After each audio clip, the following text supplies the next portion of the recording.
Hello, everybody, and thank you so much for joining us tonight. Tonight is going to be our kitten socialization topic through the Feline Ed series. I'm Jennifer Rosen, if you don't know me, the volunteer program manager. It's my pleasure to be one of your speakers tonight, along with our special guest, Victoria. Victoria, you want to introduce yourself really quickly? Hi everyone, it's Victoria here. I am so excited to be here. Been a long time volunteer with Michigan Humane, and I've worked with a lot of you volunteers, and I'm excited to share all this information with you. Thanks, Victoria. All right. Yes. So let's talk a little bit about what specifically are we going to be covering tonight. So our objectives will be what is socialization? So you've probably heard this term before. There's a lot of ways to describe it, a lot of different ways to do it. So we're going to be doing a deep dive on that and why it's important and how it works. So what does it specifically mean for the little kitty? Why do we even need to do that for them? We'll talk a little bit more about specific skills we can teach when we're talking about socialization, because not only is it to help get them exposed to things, but it's also to improve our relationship and get the behaviors that we want to see out of these precious little babies. We'll also talk about challenging behaviors too that we see in those months where the kids are kind of learning how to navigate through life. And then what each one of us can do to be advocates or how we can specifically help the kittens. Because each one of us, whether there's a kitten in our home, whether we're fostering or they belong to us or we recently adopted or it's our own pets or we're working with them in the shelter, there's different things that we can do throughout that cat's adult life to continue to teach them skills and work through any behavioral challenges they have. So we hope that this information will be really helpful for you tonight.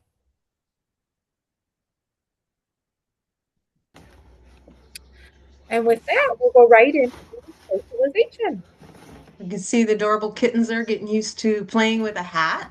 So, what is socialization? It's the intentional positive exposure to new things so kittens can be relaxed and confident rather than fearful when encountering stimuli.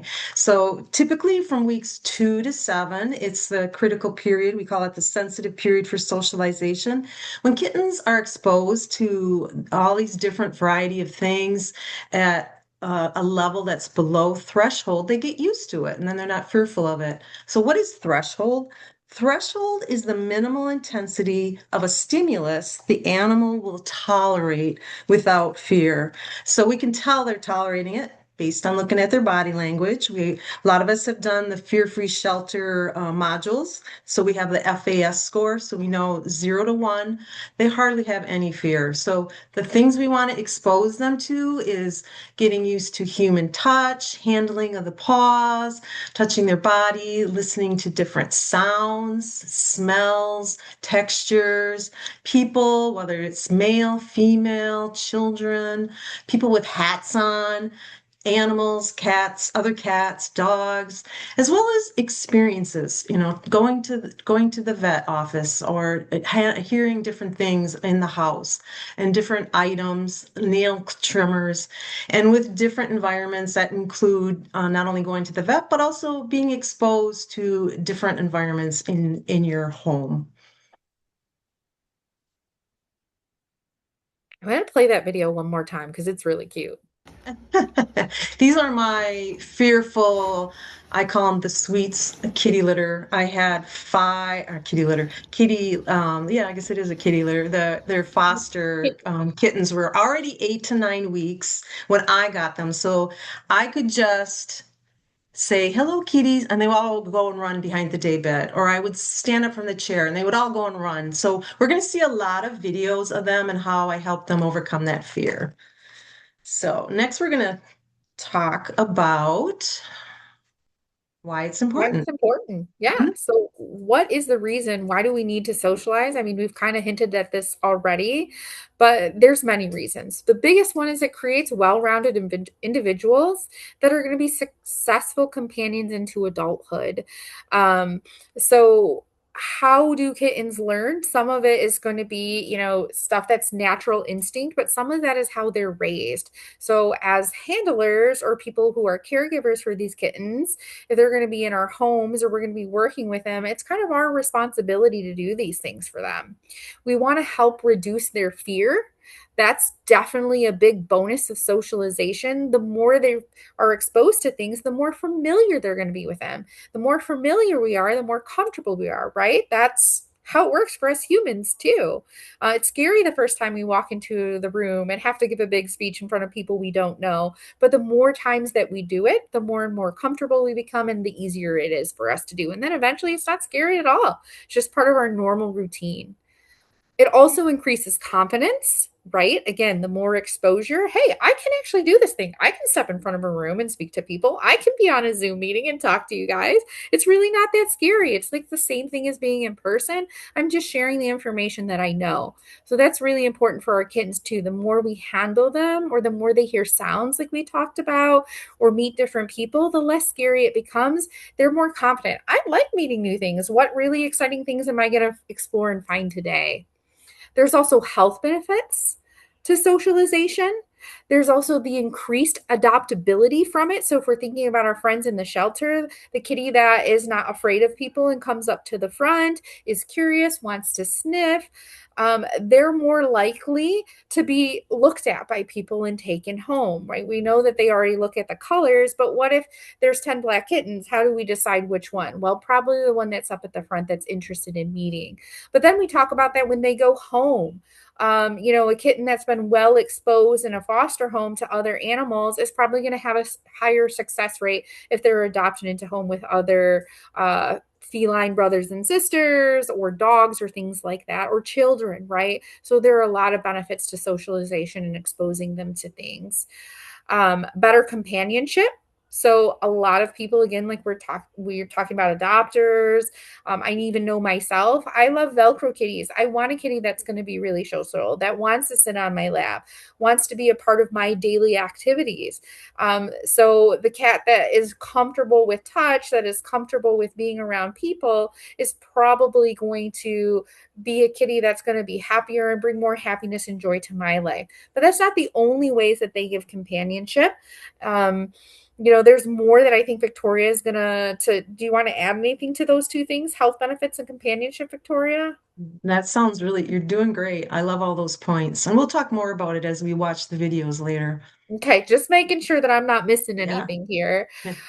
Increased quality of life. If we don't have to go around feeling anxious or shy all the time, or like being, oh my God, every day is a new experience, we can just move through life with happiness and ease and have confidence at the fact that, like, hey, if something new comes up, it's not going to be too scary. I have a companion, a caregiver that's going to help me through this, or I've already had some exposure to this. I know I can overcome new things. That's going to create that confident feline, right? And when we're confident, we're feeling better in a better mental space. That's why socialization can be really important. Having someone that's teaching us these things, exposing them to us, so it doesn't have to be so overwhelming. We're not going over threshold, as Victoria mentioned. And they're easier to care for, right? Pets that develop good skills and early habits early on make it so much easier for a companion, that human caretaker, right? To keep them in their home, because they are happy when guests come over and they're not afraid in hiding. If there's a change and the family has to go on vacation for a week, the cat's going to still use their litter box and still eat their food if someone comes by, a couple of times during that week to care for them. It's not going to completely upset their day and their routine. All great reasons. So the five pillars of a healthy feline environment was developed by American Association of Feline Practitioners and also the International Society of Feline Medicine, which is out of the UK. And socialization doesn't happen in a vacuum. So we know the environment that we live in affects how our stress level is. Same thing with the kittens. So these are the five pillars: provide a safe place, which protects them from stress, fear, overstimulation, and they having a place for a cat to hide actually increases their likelihood of coming out of hiding and visiting with people. We want to have multiple and separate key environmental resources, and this is especially important if we have multiple cats in a home or we're fostering multiple kittens.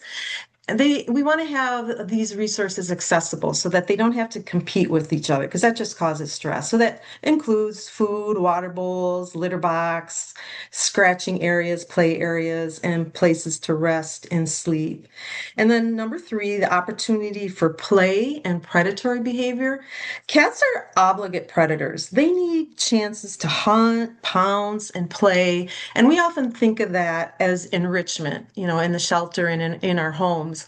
So we want to have things such as interactive toys, food puzzles, places to climb and scratch. And we know sometimes cats get bored with things, so we have to switch them out so that they can constantly have a variety to choose from.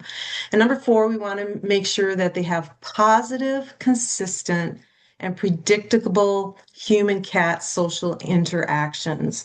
So we want to let them choose to engage with us, come forward and interact, or allow them to lead. We don't want to force them into interactions as we're socializing them.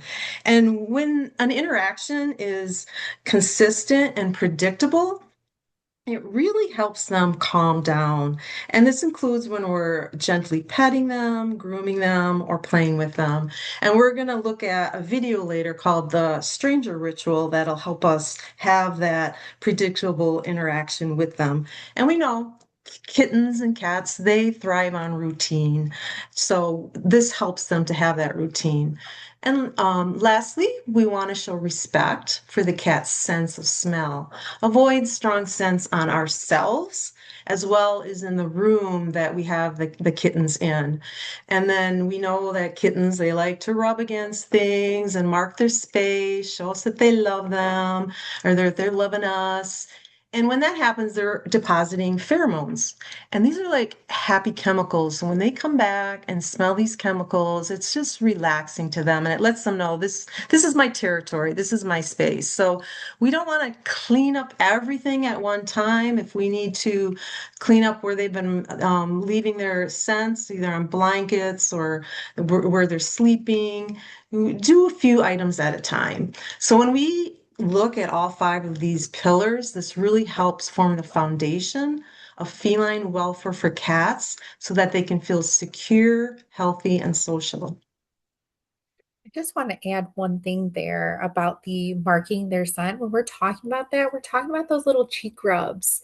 You know how the cats do the figure eights around your legs and they're brushing their little cheeks on you.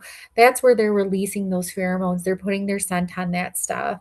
So we're not talking about marking outside the litter box like Right, urination or right. spraying. We're talking about that good marking that we want to see them do. And, if you work with cats in the shelter, you'll see those little braided rope fleeces that we hang down. That's a scent soaker. That's a thing that they can rub on, and then we can move it. Like if they're moving from the back of the house up front to adoption to go with them, that's a thing we can untie and put in their box to send home with their adopter.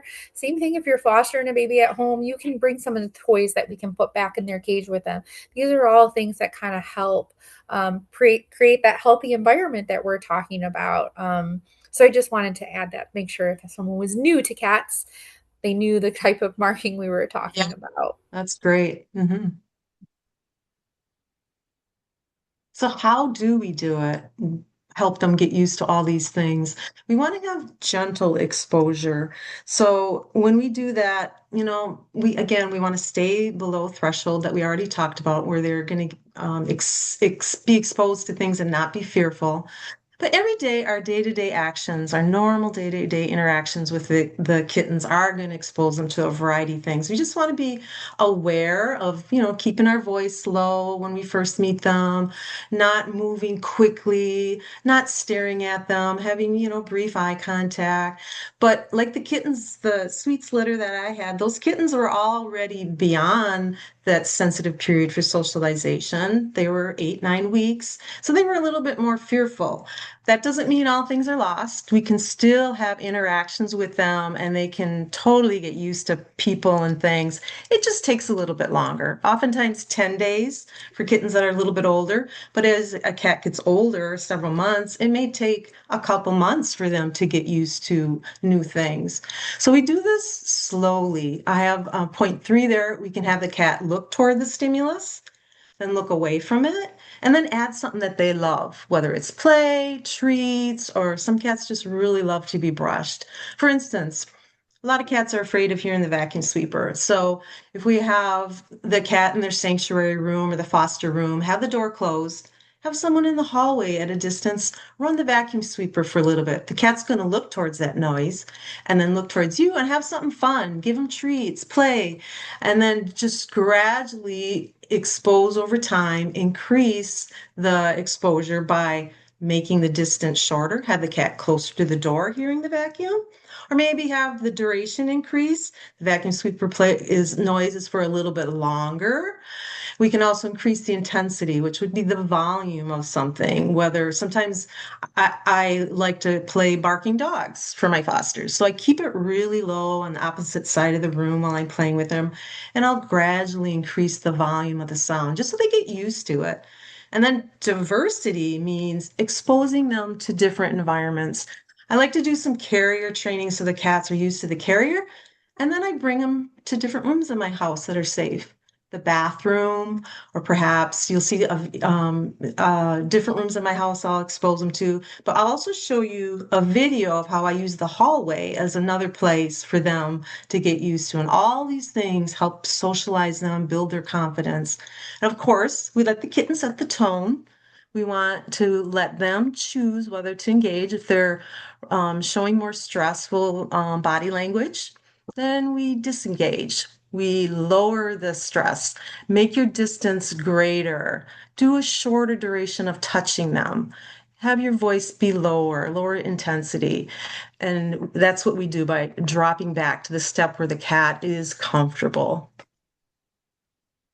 I just want to add a couple of things before we go on to the forced love bullet there. And this is going to be the interactive question. But I just want to mention these are all positive, right? Gentle exposure is all positive experiences. So I love what you're describing here about the kitten setting this tone, exposure slowly over time, and then doing a thing that might be a little stressful or intimidating, like hearing that vacuum cleaner run and having those treats. So, so, so valuable to reward right after, right? When they're showing the behavior like, oh, I'm looking at you, I'm finding safety. Yep, it doesn't have to be scary, even though there's a scary thing happening in the background. You can still have this really, really positive thing happening at the same time. Um, so I thought that was great. And then I just wanted to share that we do have some lickable treats. Those are really great training tools. And thank you, Victoria, for um, finding out and asking the question because we actually have some available right now that were donated to us and they're at our warehouse. So I brought some in a couple of boxes and have them spread out throughout the shelters, both Detroit and Westland, and we can get some out to Sterling Heights as well too. So you have them there if you're one of our kitty socializers that you can use if you're working with some fearful guys or spending some time in the room, or even if you want to treat our happy guys too. Um, but the reason I'm bringing that up is because I know many of our fosters are here on this call. And if you would like to have some of the lickable treats, we have enough. We have a whole full pallet. Each little case comes with 50. We'd be happy to send you home with a little box. So I'll make sure I put that in the follow up notes so that way you can reach out if you would like to have some of those for some of this training that we're going through today during this presentation. It's exciting. And I have several videos you'll see where I do use lickable paste as something to make the cats feel good interacting with us. Yep. So what about forced love? That I have it in quotes because it's a term that we have used previously in the animal welfare industry, and it still exists as a term that is used. But should we be doing forced love? That's where we're like burritoing up our little kittens, even though they're hissing and we're touching them and we're saying, "Oh, don't be so sassy." What do we think about that? How is forced love okay? You guys can go ahead and message in the chat. Oh, I see a hand raised with Barbara Billings. I'm going to go ahead, Barbara, if you want to come off and Okay, can you hear me? I can hear you. Okay. Just something that I typically do in level two when I see a bunch of small kitties with their mom, I spend time with the mom and spending time with her typically will bring the kittens out because they can see that she trusts me and they'll come over and allow me to have them smell me, maybe touch them a little bit, but I don't force it on them. And when the mom trusts me, I feel a little more comfortable just approaching the kitties just a little bit. So that's just something that I do. I always I, spend time with the moms because I always figure everybody gravitates towards the kitties. I love that, Barbara, because just like you said, the kittens and cats, they learn from each other. So those kittens, like you said, they're learning trust of humans because they see the mama trusting you. That's a great example. And I've even heard cat behavior consultants say the opposite way. If a mama cat's fearful, when we do interact with the kittens, the mama can learn from the kittens interacting. Yeah, Right. that's wonderful. Thank you for sharing. So I don't see anybody messaging about forced love. Maybe that's not a term that we're that familiar with, but the answer is there may be a time and a place, but in general, not for socialization. In general, not for socialization, right? So we just learned about the five pillars. We just talked about gentle exposure. So forced love is kind of something that we want to move away from. As an animal welfare organization's mission, Humane definitely believes in the fear-free approach. I noticed some folks were mentioning fear-free in the chat. That's also a thing that we will add in the follow-up notes after this, but forced love is not allowing it on the kitten's terms. It's not slow and steady and over time building confidence. In fact, that could undo the confidence and start making negative associations with humans. That's not kind. We don't want to just be, okay, we're throwing you in the pool, now figure out how to swim, right? No, that's a terrible way to help our kids learn how to swim and build confidence. And some kids, yeah, maybe they'll figure it out. Great, but that doesn't mean that they're going to have some negative associations with that for the rest of their life. Other kids will never go in water again because they're going to have a fear of it forever. So those are things that we want to be thinking about. So we're moving away. We don't want to burrito kittens that are scared of us. We want to take a gentle approach. And some of the things, again, we'll talk about more and give examples as we get further on. The only time I think that, you know, restraint may be necessary is for safety reasons when we're talking about medical procedures. But in general, we also try to do a fear free approach. Like, can we smush up a pill in some canned food and give it that way? Can we do exposure like to the carrier? Like Victoria said, I like to just leave it out. In fact, I started doing that in my house because my kitty's been going now once a month for some pain injections because he has arthritis. And I found when I was leaving it out, he started just randomly sometimes sleeping in his carrier because it's a nice little cozy place. And now he's less fearful of the carrier when it comes out. He used to run and hide. Now he doesn't because it's become more familiar to him. So, again, forced love, no for socialization. There can be time where we do need to do restraint when it's for the safety of the animal or the person. And usually that's around medical when there is no other option to keep the animal safe. All right. So we're going to see a couple videos here on how to do gradual exposure. The one on the left, we're going to watch the kittens get used to me moving. Like I mentioned earlier, I would just stand up in the room and they would all run and hide. So we can, again, I'm going to pair it with a toy. So you'll see me, I sat in a chair and gradually let them run by my foot, did a stand up, let them run around, get used to movement. And in the video, you will see me moving around the room. So they got used to it. Used to movement. Oh, I can hear the video. Oh, you can. Yep. Yay. Yeah? Okay, used to me moving. Hey guys. Hey guys. And at times you'll see them look at my foot and then turn to the toy and just run around and play. And then I had this done with strangers. Diane came over and she did it too. And so they generalized it to people that they didn't know. So when they get into their foster home or into their adopter's home, they'll be used to moving around people that they don't even know. And then on the right, we're going to get watch a video about getting used to new environments. So this is the hallway from their foster room to the bathroom. You can see I have a Heidi box in the So there's a hallway. bridge between their sanctuary room, familiar things like a fleece blanket, toys, treats. I love the Figure out explore. what things they like, toys. To make them comfortable in this new environment. And then they can always run back to their sanctuary room for safety. It really builds their confidence.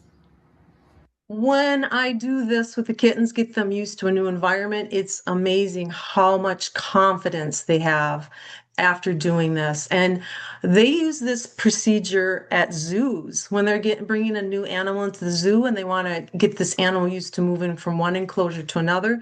They will gradually expose them to the hallway or the new area, but the kittens here are always allowed to run back to their sanctuary room.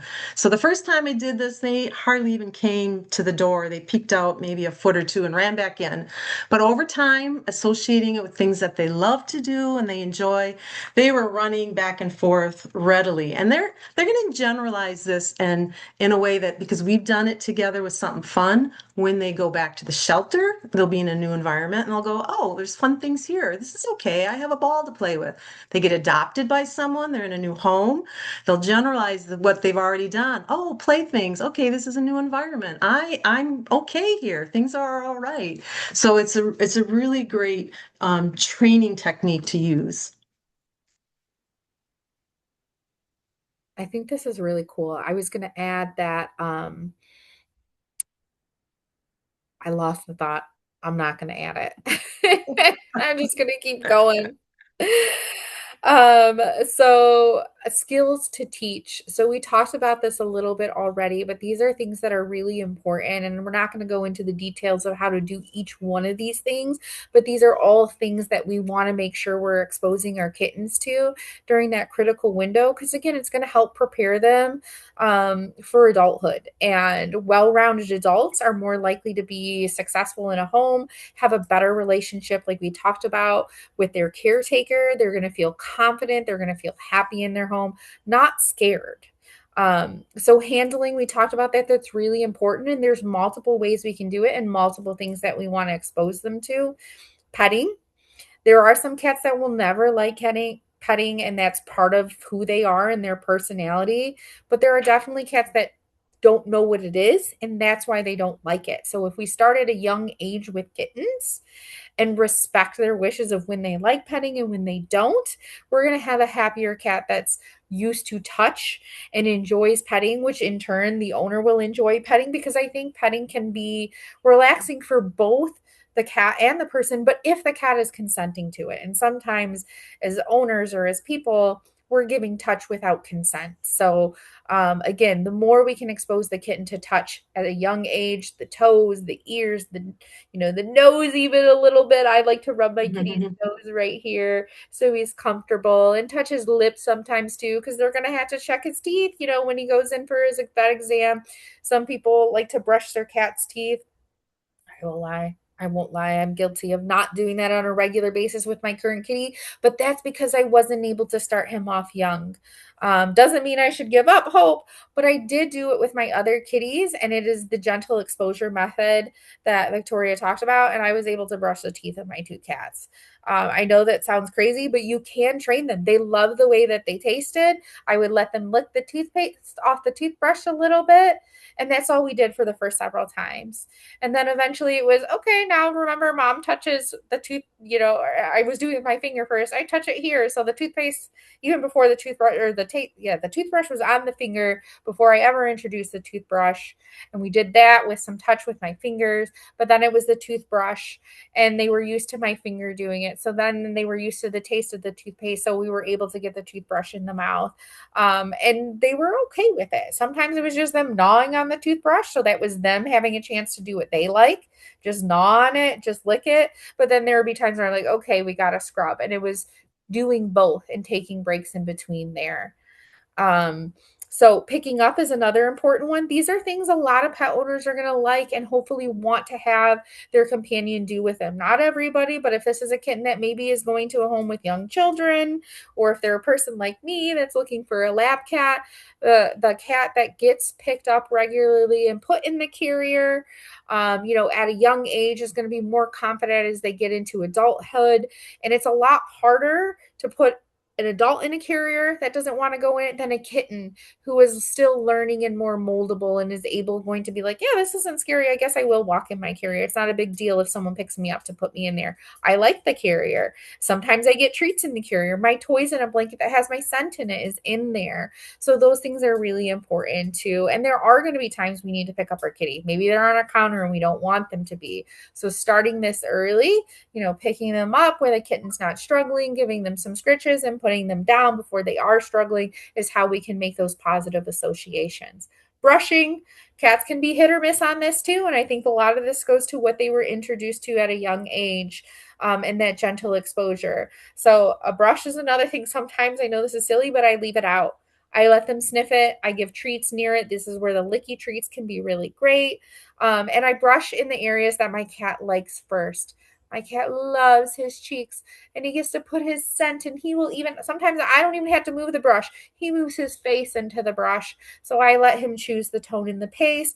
Then eventually I do a couple of swipes because he's a long-haired cat. So I must brush his fur so it doesn't get matted. So I do a couple of swipes in the back and then I pause, let him get a break so he doesn't go over threshold and get overstimulated. And then I come back to a couple more cheeks, which is really positive for him, and then go on to another part of his body. He allows me to do the tail.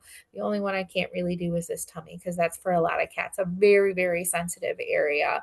But in general, more exposure as a kitten, I might have been able to brush him over his entire body, but I didn't get him until he was 2 years old. And luckily, he has that fur that doesn't mat really easily. So it's okay if we're not getting under the armpits all the time. Nail trims is another one. I'm not going to go into depth about that because Victoria has a wonderful video a couple of slides over, but that's really important too. Some people are like, cats aren't trainable. That is wrong. That is a wrong statement. They are trainable. You just need to figure out what motivates them. And nail trims can be really important, again, for building that strong human animal bond, because nails can accidentally hurt, especially when they're kittens. They don't know what's okay to scratch on and what's not. So we're going to have to teach them. Keeping those nails trimmed can help with that. And even if they do scratch on things or run around, they're not going to tear it up because their nails aren't little razors. So that's really, really important to get that, again, that touching of the paws that we talked about, exposure to the nail trim, just seeing what it looks like, and then getting the treat, even if they sniff it, sniffing the nail clippers. Let's give a little reward on that little licky treat because you were so brave, right? So building that confidence. Travel in the carrier, we talked about a little bit, but not in depth, but it's really important to get in and out. I have a cat that does not like to get in his carrier. So exposure to the carrier was really important. And then having positive rewards after he would get in. So once he gets in, he gets a licky treat or he gets his little dry kibbles that drop in there. Sometimes you can put the towel over them when you're riding so they don't have to see all that extra visual stimulus. Now my boy, since he's been going regularly, he goes in and out. The carrier stays out in a neutral, safe place in the home. We put calming music on when we go in the car. He doesn't scream the entire time to the vet clinic anymore. And I had to do that recently within the last several months when we are like, hey, why can't he jump up on the bed anymore? Because he has arthritis and now he has to go to the vet every month, and he did not like those vet rides. He was even anxious when we went to the vet. So that gentle exposure has improved his confidence, and removed the fear for him. And it has made it easier for me too, because now it's not a battle. He doesn't run and hide when he sees that carrier. Polite play. Wand toys are great here. Kicker toys, or even sometimes a buddy kitten. So again, if anybody is working with us with an adopted kitty, or a foster and they want more, email us outside this meeting so we can go in more depth with you. But I love the wand toy because kittens, like we talked about, they have those really sharp nails and sharp little dagger teeth, and they're still learning what polite play looks like. We don't want to put our hand in there because what do cats do? Kittens are grabbing and they're biting. That's normal. But if we have a wand in between, then they're not taking that energy out on our hand. They're following that wand around. So you saw Victoria's videos where she was teaching them to get comfortable with the spaces and how to see that toy move around. Cats are natural predators. They need to chase, attack, hunt, grab, bite up that little thing. So that wand toy keeps our hand safe, keeps kids safe. So we want to definitely introduce that there because that distance makes sure cats can play safely without hurting someone. The kicker toy is great because they can grab on with their whole body and those back legs. I call it the bunny kick. Boom, boom, boom, boom, boom, boom, boom. Catnip, maybe not for kittens, but adult kits is how we can kind of get them used to that. But kittens, I just love to throw it in there. They are already wrestling with their brothers and sisters, but eventually brother and sister goes away. So then we need to have that toy that they're used to. So throw it in the mix when they're wrestling. If they sniff it, give that licky treat. So we like, yeah, this is it. If they want to grab at our hand and kick at our legs, keep your hand still, replace it with the kicker toy. I even sometimes jiggle it around in front of them until they grab on it. As soon as they do, I let it go and I let them do their thing with it. The buddy kitten, again, they can have it. Sometimes it's nice if you're fostering to have litter mates because they're teaching each other and getting each other confident and used to different things. But sometimes we have our singletons. This is where socialization is so, so important. And I've done this before. I've taken a 4-week-old kitten, could not manage it alone with another feline in the home. I had to go back and get another kitty that was equal in age and do those slow introductions so that way she could learn from another because they're teaching each other that bite inhibition. Ouch, it kind of hurts. Maybe I don't want to bite as hard when I'm wrestling, or this is who I should play with. I shouldn't take it out on my human's legs, right? So, play multiple times per day can really help with getting the energy out in a positive way. So we want to do those things not only for socialization, but again, for that better companionship and the overall health, because a kitty is going to bring out those yucky, challenging behaviors if we're not giving them mental stimulation that they need. And like Victoria said, cats are natural predators. They need stimulation. Even though they sleep 16 hours a day, they still need other things going on in their life. Especially young kittens who are still in that really active stage of their life.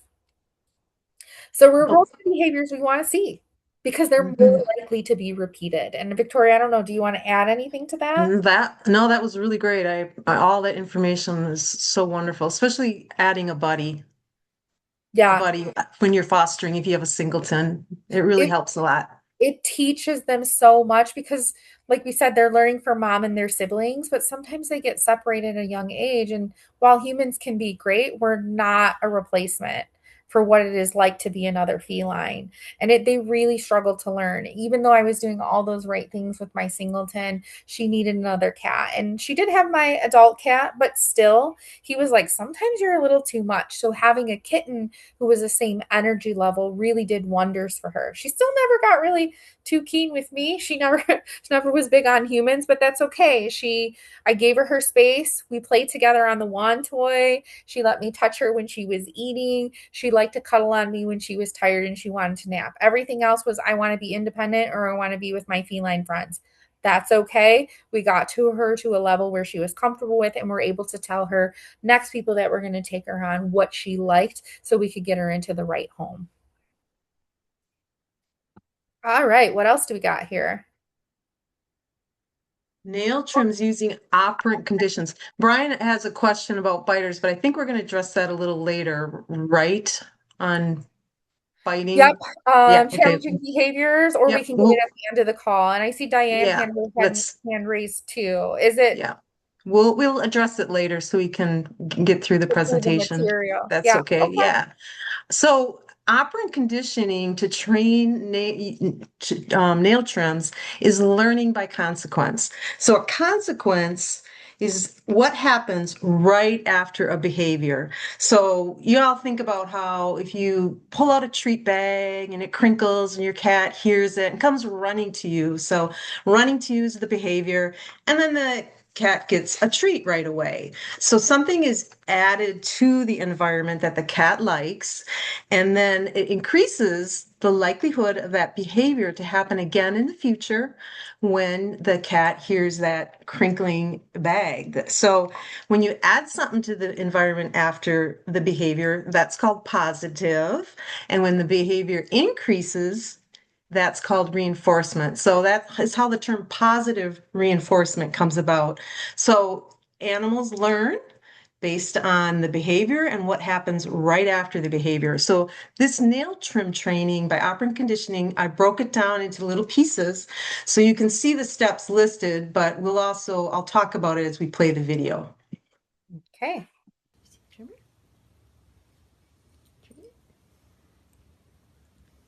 So then what we can do is go down the leg like this. Give him a treat. And I showed him the trimmer first. We kind of didn't see that. Showed him the trimmer and gave him treats. There you go. Give him a treat. Push on the paws, the pads, so that his nails, if you could get up really close here, you can see how he has a red section there that's part of the quick. So you don't want to cut into the red section, you just want to have the nail part where it's more whitish color. Give him a little break here. Love Again, the break. giving him a break. Yep. Breaks are so important. Pulling it up. If he wanted to leave, I'd let him leave. Handling a little like this, and he's still sitting. You end the session when the animal tells you they're done. You don't want to take it past a positive experience. He's just sitting here. I'm guiding him with my arms, but not holding him super tight. If he tries to struggle, you want to just release, hold a little bit just to guide him. If he jumps away, then let him go. Do a session another time. So again, we can go down his leg.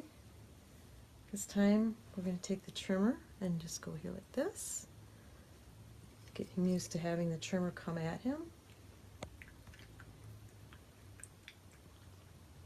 Go down the leg, pull it up, push on the paws. Give him a treat. Perfect. Take a break when you're just starting. Just do one nail. It's okay. Doesn't have to be a lot.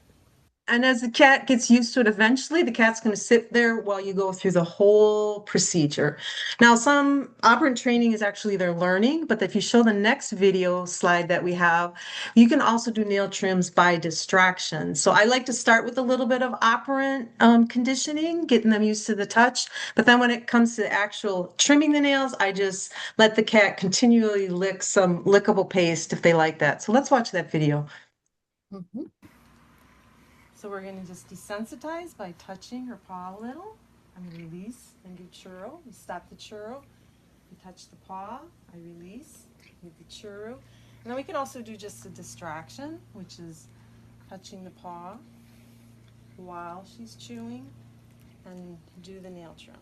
So she's pulling her leg away a little bit, but if she doesn't pull it away for more than 2 seconds, we can just go ahead and trim all the nails. And she's enjoying the churro as a distraction. We got one more here to go. There. Stop. And this was a cat that hated being handled for nail trims, but just having a little bit of exposure with something positive, something they love, whatever it is, then nail trims aren't a big deal. Love this. So good. This is what we do a lot of time with the shelter animals because we may not have all the time to do the gentle exposure. I mean, we definitely try, but we use distraction, I think, a lot more. Whereas in the foster homes and in actual owned homes is where we can do a little bit more of the operant. Although volunteers, if you're working on site, there's some work to be done here. We can teach you about it, right? It looks like we can do it. So this 1, 2, 3 pattern game is something that cat behavior consultants are starting to use a lot more. It's just in the last couple of years, it's becoming popular with cats. Leslie McDevitt is the one that came up with this idea working with dogs. She had a publication, Controlled Unleashed, but now it's coming into the cat community. And the reason pattern games are so wonderful is because they're simple, repetitive activity. Again, we talked about the predictable interactions help a cat reduce the stress, feel calm, they're engaged with their humans. It builds confidence. And it also, especially for fearful cats, you can create an environment where they casually have body contact with humans as they move closer and closer to us and get used to touch. And I'm hearing more and more it's being used for cat introductions. So this gray cat, 20, is in the colony room right now, along with the next videos with Lima. This is the first time I did pattern games with them. So you'll see me introduce the pattern game in the first video. He's at a, or she's at a distance, but then the second video you'll notice that she gets a little bit closer. But notice the body language at the end of each of these videos. Oops. 3. So this is once you introduce it, 3, 2, 3. 3, 1, 2, 3. Then you don't have to do it again. But she's just learning the 3. game.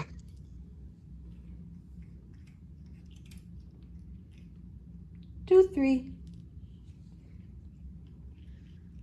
And this cat was hiding in her box. 1. But heard me working with 1, Lima 2, and 3. came out to investigate and then engaged with me right away. 1, 2, 3. See that tail? Isn't that beautiful? And then go ahead and play the second video as she gets a little bit closer to me. And notice what happens at the end. 2, 3. You can see my leg there. She's really close. 1, 2, 3.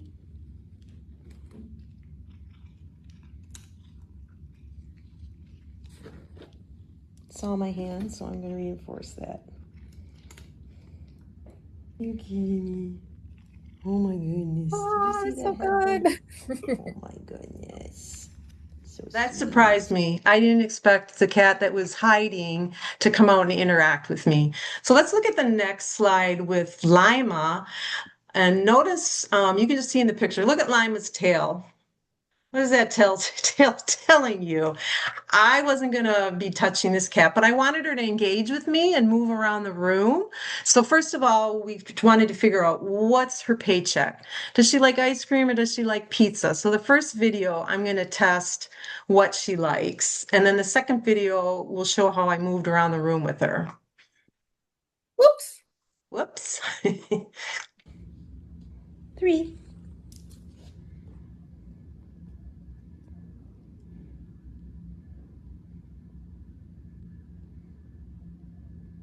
Yeah, that's a bust. 3. Yay, lookable pace. It's a winner. 3. And then the second video. 1, 2, 3. And just getting her used to people 1, moving 2, around, 3. engaging with me. 1, 2, 3. Builds confidence. It's just such a simple, easy thing to do for the cats and for the humans. And a few days after I did this, I worked with another volunteer and Lima came right out and sat in front of me. And the other volunteer's like, oh, I think she likes you. So I worked a couple pattern games with her, 1, 2, 3. And then I had the volunteer do it. And Lima right away interacted with the other volunteer doing the pattern game. And we even reached to the point where I did what I did with 20. I sat on the floor and had Lima come by my hand and touch it. And she gradually got used to some touch too. Those are awesome videos. Okay.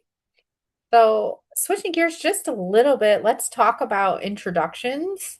So again, this is an important step for kittens. We want to, like we said, we want to introduce them to different things to build that confidence and over time have them more familiar with these things.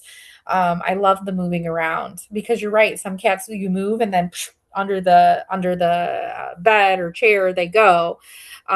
So of course that's what we just saw in those videos. So we want to pay attention to that cat's body language. We want to make consistent and predictable interaction. So again, just saw those in the pattern game. Soft eye contact and slow blinks. So just like dogs, cats don't want to be stared at the entire time. And those slow eye blinks, you just turn to the side. You can avoid eye contact for a little while. You can come back, slow eye blink. And sometimes if we're really scared, that's where we can offer the treat right after that. And it doesn't have to be us going towards them. I love those little sticks that you have, Victoria, so that way you don't have to come in that animal space. The soft eye contact and the slow blinks really works well for fearful animals, animals that are more confident. And I remembered what I was going to say a few slides ago. Not every kitten is going to be fearful and is going to need as slow of approach. We're showing you how it is with kittens or cats that are really, really fearful. You can move a little bit more quickly. Again, you're following that animal's pace. So if you have a cat that's just zipping right out of the room, don't feel like, oh gosh, you're out of the sanctuary. We have to. No, it's okay. We want to meet each cat where they're at, but this is what we can do if we're seeing a cat that's hesitant and doesn't have that confidence yet. Um, this part I love. Offer the finger and let them approach. I always say the most appropriate way to greet the cat is you hold out the finger and you just let them come to that tip of the finger. If they're not coming, I sometimes will not make eye contact at their kennel and I'll tap their little blinky and then I'll keep my hand still. Might look up, do a couple slow eye blinks, look away, tap the finger, see if they want to come. If not, I leave a treat behind and I move on. Obviously, Victoria was showing some videos where she's working with some pretty scared kitties in the shelter. And this is what you might do if you have a scared kitty in your foster home. So again, trying to give lots of different approaches here, but we want the cat to approach us on their terms. So that's why that finger is really great. If a finger is too much and they're not coming, you can use one of those long wands. Sometimes I will put that, again, not in the cat's face, but put the wand in the cage for the cat to smell. Or you notice that wand is where the licky treat was. So again, there's distance between the human because the cat's not ready for that yet. If we have a cat that's ready to come up to our finger, you could put a licky paste at the end of the finger or hold the licky paste in your hand and have them come here. But if you have a really fearful cat, that's too much too soon. So we need to start further back in the process. So pet only if they ask.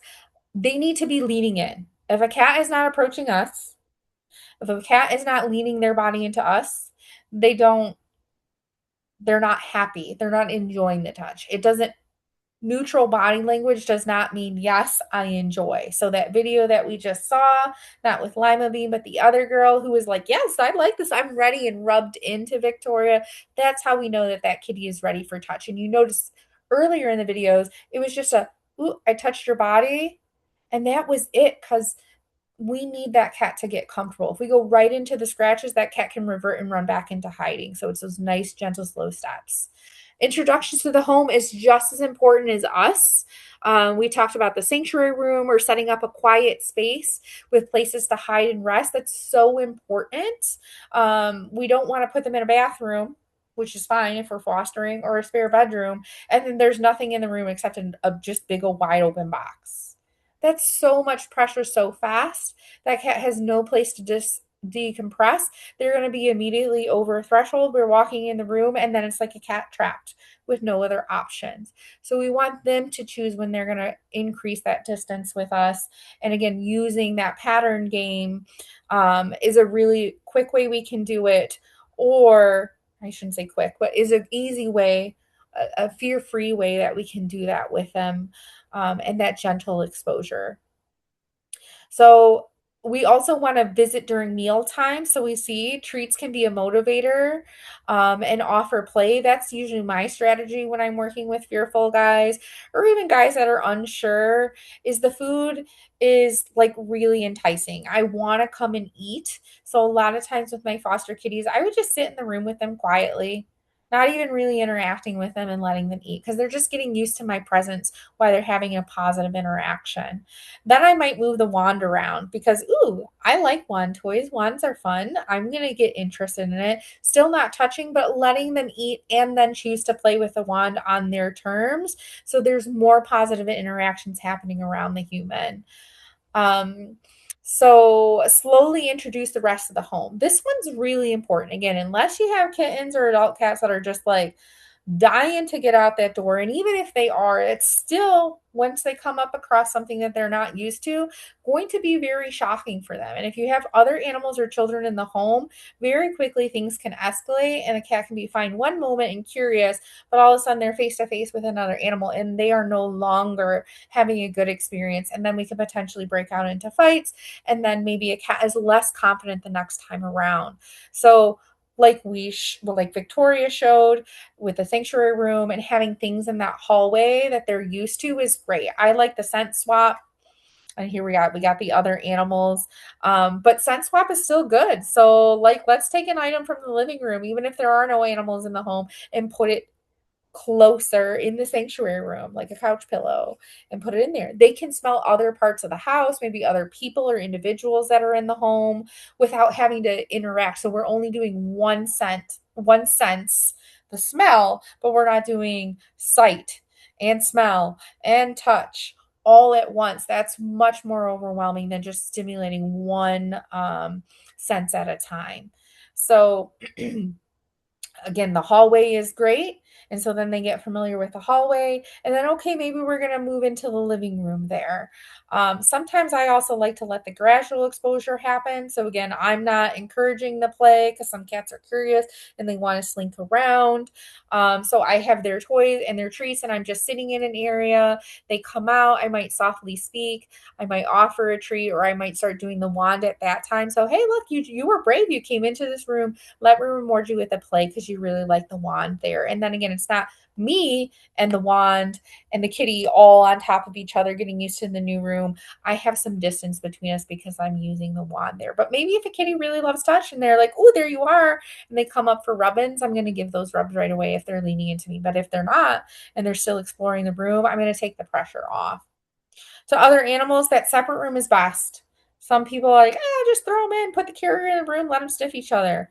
Whoa, that's a lot. We just talked about the importance of gentle exposure and no forced love. So we don't want to drop a carrier down in his space and let our other animals just come and sniff. That is like trapping a cat again in a box, giving them no choices. That's a negative experience. Maybe they tolerate it okay, but that doesn't mean that they love it. Again, just because we will eat a piece of pizza doesn't mean we should have a piece of pizza for every day because we're going to get tired of it, or eventually we're like, pizza sucks, or if my mom made me eat pizza every day for a week, I'm not going to want to eat pizza ever again in my adult life. So we really want to think about those consequences. So that separate room gives the animal that chance to do it on their time. The scent swap we just talked about, they're going to hear things that are happening in the room. So you can have someone walking back and forth outside of the hallway. Or I like to feed my kitty next to the foster room and have the foster kitties dish in there so they can hear and smell my kitty out there eating, but they're not having to interact together. But two positive things are happening, right? We're eating or we're having playtime together, one on the outside of the door, one in the foster room. Those are other ways that we can kind of get some of that going on, but not all at the same time. And again, those plenty of those escape routes. So I like to say supervised time outside. I like to open and kind of let them naturally come in contact with each other. But I'm usually out, not with the foster. I'm out with my current kitty and I'm distracting them. Playtime, doing the licky pace, something like that. So the foster cat has an opportunity to come and sniff around, or the foster kitten has a chance to sniff around on their own terms. And if they get scared and they want to run back to the foster room or that sanctuary room, they're able to do that. And then I go back in there, give lots of love and rewards to that foster kitty. Sometimes these things work great if you have two people, because I can stay with my kitty and reward him too. Because there's also that cat that's in the home and the dog that's in the home that has to get used to the new animal too. And even if they're used to fosters, every personality is different. Some kittens are really confident and they're going to climb all over your dog or your cat. Some are not. So I've had cats that I haven't been able to foster and I've had to take back, or cats that I did foster, but they can only stay in the foster room because the personalities didn't jive outside of the room. And so again, if we're adopting a pet, there's no specific time. I mean, there is that 333 rule, but I do think it really depends specifically on the cats and the kittens and what they've been exposed to and their own personal confidence levels, like we talked about. There's the genetic part, that animals are exposed to things and what their nature is going to be. And then there's the learning part, and both of those things are mixing in there. So we need to take the time and meet the animal where they're at. Those escape routes, again, back to that sanctuary room. I love to have lots of cat towers around. Cats can go up. They can run around. We don't want to box them in corners, because how do they get away? If they can't get away, we're going to fight if we can't flee, right? I mean, sometimes they just fawn and they fall over on the floor, but that's not good either. If you have a cat that's going to beat up, or a dog that's just going to be over, that's a really, really negative experience. Some animals may never come back from that. That may scar them and be with them for the rest of their life. So we want to make it sure that it's happening as they're kittens, when kittens are a little bit more malleable and they can process change and get through that process a little bit faster. Um, that's so, so important. Have those escape routes even in your foster room, because if they want to be away from us, under the bed, on a climber, where's the distance that cat is comfortable interacting with us? We want to have all of those options there. Children, supervise interactions, please, please, please. This is happening. This is really great. In the picture, the kitty looks comfy and happy. The kid is, relaxed and sitting still. Looks like he's looking at a parent. Thankfully, that's a supervised interaction, because animals, especially cats, things can change quickly. And if you're not good at reading the body language, again, they have those sharp claws, they have those sharp teeth, they're going to come out. A child doesn't know how to give breaks yet. So we want to be teaching not only the cat or our kitten, but our children as well. So that's why we need to have those safe interactions, and we should be intervening as adults when possible. Encourage that polite and safe play. Feather wands are just amazing. They are amazing intervention. It helps kids be able to play with kittens safely, because that is a reason kittens get returned to shelters, because kids want to go, and again, they want to pick up, right? So the more we can do that exposure in a foster home, or in the shelter, the more likely that they're going to be successful when they get in that adopted home, because kids are going to put hands all over these animals. And so we want to make sure that the kitties are used to it. Not that we shouldn't be respecting a kitty's space, but that's a lot of things that owners are going to want to see in their pets. But safe play is a great way that we can have kids and kittens interacting together, and then allowing those kittens to take breaks. So kittens might not know it, or I'm sorry, the children might not know it, but we can, as that adult, and say, hey, it looks like Fluffy's getting tired. Why don't you take the wand and lead him back to the sanctuary room, and let's give him a nice little treat and let him take a nap. Perfect. Boom, done.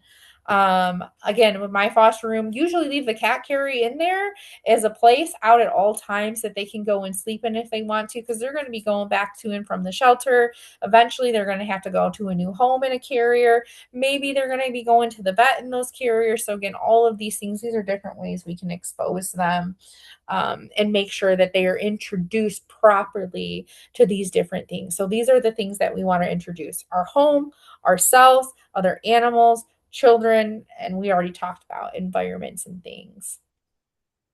That's all great, great information. It has been about an hour now. If Jen, Mhm. usually we're trying to be respectful of people's times. If people need Yeah. to log off, Yep. right? So if anybody needs to hop out at this point, it is 11 after 7. Please feel free. We'll stay on with anybody that wants to go, because this is recording. So we'll get all the way through. We will be able to answer questions. If there is anybody who has to jump off right now and had a question, I know we had a couple. Maybe let's see if we can just see if anything is right about. Nope, we got the biters question. Why we was saying no with the tail. Just stuff there. Okay, no. So thank you for everybody who has joined and has to jump off here. Again, it's going to be recorded, and this email will go out to everyone, both in the newsletter and a separate email. So don't feel like you're going to miss anything if you hop off tonight. Okay. But with that, we'll keep on going. All right. So go ahead, Victoria. Talk us through the stranger ritual. So the stranger ritual is a great way to help fearful kittens enjoy people. You saw earlier my little creamsicle kitten playing with the hat. We're going to see an example of how far she came from run away from me when I said, "Hi, kitty," to accepting touch. So this procedure, training procedure, we want to make sure that the kittens stay below threshold. So again, looking at the body language to make sure the fear, anxiety, or stress is low, 0 to 1. And we're going to take it in stages. So we're going to get eye contact, which will give consent for touch or interacting. And then we're going to pair that with something enjoyable. And then we're going to get eye contact, show the finger, give a treat or play. Then we're going to decrease our distance from the kitten. We're going to, again, eye contact, have them show our finger. They're going to, usually by then, they're going to come forward to us and sniff the finger or bunt against the finger. And eventually we can introduce touch. So we'll look at the video for how we proceed with that. This is one of my fearful kittens that I worked with. And we're going to do stranger ritual. We'll start with figuring out, what does the cat want to eat? Does the cat want a piece of Temptations or a lickable paste? So lickable paste. So we're going to do eye contact. Good. Say good real briefly. And then you get eye contact and then finger. Finger a few inches from the cat so that the cat has to come to the finger. We don't touch the cat comes to us. And then after you do that multiple times, then you can add a quick touch or wait till the cat Comes to He you. doesn't want to do it. He's nervous. Good. So we can stay at that level because he looked a little bit nervous there. Eye contact. Finger. And a quick touch. Good. And with that quick touch, the cat was relaxed. Eye contact. Finger. Good. We can pet them at the same time that they lick. And then once they're almost done with the food, we stop both food and petting at the same time. But we want to be careful with that because we want to make sure the cat's body language is relaxed, not fearful. Eyes are, you can see the pupils in the eyes are relaxed, ears are up, the cat's not fearful, wanting to engage. And eventually with this, we're hoping the cat will rub against us. These guys are still kind of fearful. Look at that tail up. Good. Wants to engage. Good job. You can get to a point where you can handle the paws a little bit for nail trims. Good job. Food's gone, we stop. So again, just taking it in little stages, watching the body language. If the cat doesn't want to engage, we go back to just showing our finger and giving them a treat. So it's a great way to get a cat used to strangers. Love that. Okay, so here's where we get into, here's my little video. This is what we see a lot of times, right? With little kittens, some challenging behaviors. The most challenging behaviors I see that I think come up with kittens, and especially, when pet owners are like, oh my gosh, how do I stop this? It's rough play, scratching, and counter surfing. I'm sure there's more problem behaviors than this, but usually most of them fall into these categories. The only other thing we maybe left out here was litter box issues. Um, but we're going to focus on rough play first. So there are ways, right, to expose kittens to things, right, if they're fearful. But what happens if we have a really confident kitten that is like, I'm not scared, I'm ready for touch, I'm going to start grabbing on you, and this seems like a really fun game? That's what a lot of our confident kittens are going to do, right? So when we don't want to encourage that, because it might be cute when they're kittens, but not so much, right? When they're adults or if they go into a home with children. or even adults that really don't want cats to put their mouth on them. That's not necessarily for every pet owner. So we want to stop the fun. If they start chewing on us, hands need to stop moving. If our hands are moving, that's stimulating. So a lot of times I don't completely move my hand away from the kitten when I'm petting them. I just stop the hand. And then if they stop licking or biting me, then I'm petting again and then stop. Take the break if we see the energy level go up in the body. If it's too much and our hand just stopped and they're still trying to bite on us, we want to move those hands away from the kitty. Sometimes I need to stand up too and make sure they are not on my lap. And then Mhm. what happens, right, if they're biting our pant legs and stuff like that? Um, I think this is where we're going to bring in a wand toy or put some distance in between us because sometimes just even being around the human is too fun. So if being still or removing the hands is not enough, um, then we need to remove ourselves. Again, this is where maybe a baby gate or something like that could be helpful. And we're doing the wand toy on the floor. Or maybe we're throwing our kicker toy that they can run. Some cats will learn and play fetch. So we want to move the fun away from the human and focus the fun on other items. And we don't want to continue petting at all if the biting is happening. And sometimes the first step to biting before that happens is licking. So I don't even really encourage kittens at a young age to lick my fingers because that could also be a part of social grooming, not just rough play. But even cats, when they're social grooming, they'll lick and they'll lick and then they'll nibble, right? So a lot of people call that the love biting. My kitty does that. It's very easy for me to manage. Again, I just stop petting him and then the biting stops. But it's not fun for a lot of guests that bite my or visit my house. Sometimes they're like, "Why is your cat biting me?" Like, because they're petting him and they're stroking him, and that is stimulating, right? And the kitty goes over the threshold and no longer can he control how much he's biting. So the pausing is really important. We're taking the electricity, instead of putting it into the body, we're just stopping it. And then if the electricity is too much just being near the body, then we're getting away from that electrical current all the way. So that's really what we want to do with rough play. And I'm going to pause here because I think there are some questions. Um,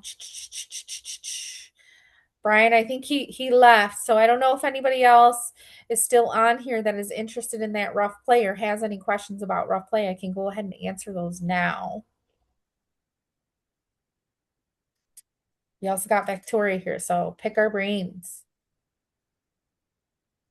You can type it in the chat, or you can come off mute, or you can raise your hand. And I think redirecting, like you mentioned, is a really good way to do it too. They just they're kittens. They're still learning what's acceptable and what's not acceptable. Mm-hmm. Diane, you go ahead. You raised your hand. Yeah, my question was just on overstimulation. This is really what I was asking about, that if I'm doing the right thing, because that's exactly what I'm doing. If I'm working with socializing with kittens and they have so much energy and they start biting or crawling at my leg, then I stop. So because you can Mhm. recognize, I just wanted to talk a little more about that too. And this is perfect. This is exactly what I was looking for. So that's Looking all I for. wanted. Yeah, and if it's overstimulation again, sometimes a human being in the room sometimes is too much. So Mhm. again, baby gate might be a great way. I know we want to be in the room with them, so you can redirect them to the wand toy and get them to focus on that, and they're not trying to grab your legs and stuff. Continue, but if they're still legs and wands, they're all the same to the kitten, then human needs to get out of the room and we focus on the wand.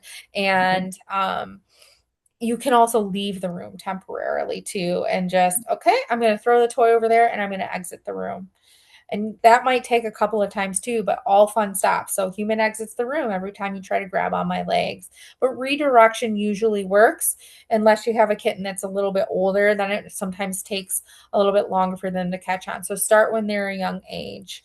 Um, I don't like to pick up and move them away if possible. I'm trying not to do that because sometimes the touch is rewarding for them. So I'm really trying to encourage them just to go get the toy and have them move themselves off my body. Linda, you have your hand raised. Do you want to go ahead? Yeah, I had my little guy Ben, and no matter what I did, as soon as I came in the room, he was at my legs, either biting or scratch. No matter what I put him at the other end of the room, he'd come right back. So it wasn't like he was overstimulated because it happened every single time I came in. Mm-hmm. And Mm-hmm. and I just didn't know, like I said, I'd move him, I'd throw something, I'd do that, but he would like it was like, how you said Velcro, but not a pleasant Velcro. It No, was no, we don't want the nail type of Velcro, right? because We just right, want them because relaxing on us. he just Yes. came for my legs. So was this one kitten solo or did you have Yes, multiple? yeah, So this is where that buddy system probably is really going to come in handy. And I would suggest more play sessions throughout the day. And again, not directly with our body. That's got to be the wand, right? Or right, even finding those animated toys that move on their own with batteries where they'll swish, right, because your presence was very exciting to him. So it is overstimulation in a way. right, Yay, a human. I like them. I love right. them. I want to interact with them. So try a couple of times. Again, Yeah, can we redirect to food? Even if we're like, oh, here's the licky food, and then okay, he's distracted by food. Can then we get the wand going? right, Try that for a couple of moments, not minutes. I would say like 30 seconds to a minute. And if we right. can't get the redirect, then we need to remove the human from the room. And then again, a buddy might help because they would have more time to play with the buddy. Buddy is wrestling with him. Right. And Yeah, thank you for telling me about that. I didn't know we had that option of getting a buddy for yeah. them.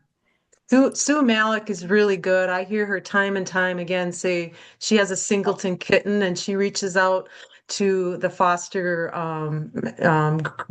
overseers and asks if she can get another comparable age kitten that can be paired with her foster. And often when she gets it, you have to the shelter med will tell you keep them separate for a certain amount of time. So you have to have another room where you can keep them separate for a certain amount of time and then have them together. But I Okay. wanted to add another comment with going into the room. If the kitten is able to get the claws and teeth into your socks or pants, it sounds crazy, but if you can buy some cheap gardening boots that go up to your knees that are rubber, they can't get their teeth into it. And when you just walk in the room and just stand still, they won't have anything to engage with. Perfect. That's great. Never even thought about that before because it's hard to get them to redirect when they're that excited every time in your room. And that's why I said multiple play sessions too. Mhm. So, like 3 times a day at least. And it's got to be fun and it's got to tire them out because they're otherwise the person every time they enter the room, oh God, it's so exciting. And, this isn't for everyone, but what I used to do a lot of times when I was fostering kittens, especially when I was doing behavior training like this, I used to get a really large, extra large dog crate and keep them in there unless I was in the room with them, socializing and supervising interactions. And the reason for that is protected my home a little bit, kept them safe so they weren't getting into wire because kittens will sometimes get into everything. They weren't climbing Oh, curtains, yeah. nothing like that. And so then when I would come in, I had more control over how we were going to start our interaction together. So I could prep his little canned food, and canned food never just sat out in the room. Canned food was a ritual that happened with me, the handler. I'm going to come in, I'm going to greet you, I'm going to make eye contact, but we're not going to have any physical touch. Here I am, I'm making your little snacky. I'm going to set it down. I'm going to open your cage. A lot of times they run right to their wet food. That's the first interaction. And then we can have our toy time, right? And then we would sit and we would play and we would do all that in there. So that's another thing that I like to do too. I know some people are like, oh, but they're so trapped. Eventually, if they're not greeting you as a wild animal every time you enter the room, you can open up more freedom. So that's how we help kittens sometimes learn house rules too. We're not just giving them ultimate freedom of that room until we learn the acceptable behaviors and how to interact with humans. So, worked really well for me. That's another option. Um, Okay, great. Thank you. So scratching, this is another, and again, it can be their claws on our legs, or it can be our furniture or things in our house that we really, really don't want them to be using on. Kittens are a little bit harder to train in this, but they are trainable. And I say kittens are harder. I think adult cats are actually a little easier to train on a scratching post than a kitten. I'm more privy to adult cats myself, but that's okay. We're talking about kittens today. You want to have, again, these posts available in a part of the room right out the gates. So my personal favorite to start with, because they're cheap and they're easy, is just the corrugated cardboard scratchers. And I have them in areas where they're really active. So if, again, this is a foster room, they're going to be in the foster room. If this is an adopted cat, they're going to be in their sanctuary room or their setup room where they're going to be adjusting to the house. And then I'm going to also have scratchers in family areas. Cats, again, if they're a companion animal and they're seeking social interactions, which most of our kittens are going to be, unless they're fearful kittens, you want to have those scratchers in the areas where we're going to be spending time. Sometimes I see them, they're off in the back room and no one's there, or they're by their litter box. Cats are not hanging out by their litter box. That's a yucky area. So I have one in my bedroom because our cat likes to sleep in the bed with us. So it's here. So when he comes to greet us in his room, usually his first ritual is to go and scratch the post before he comes into the bed. That's his ritual. Same thing. If we're hanging out in the family room, we have actually 2 cat trees and a scratcher there. Now, I didn't have that all at the get out. This is things that we accumulate over time. And I have different materials.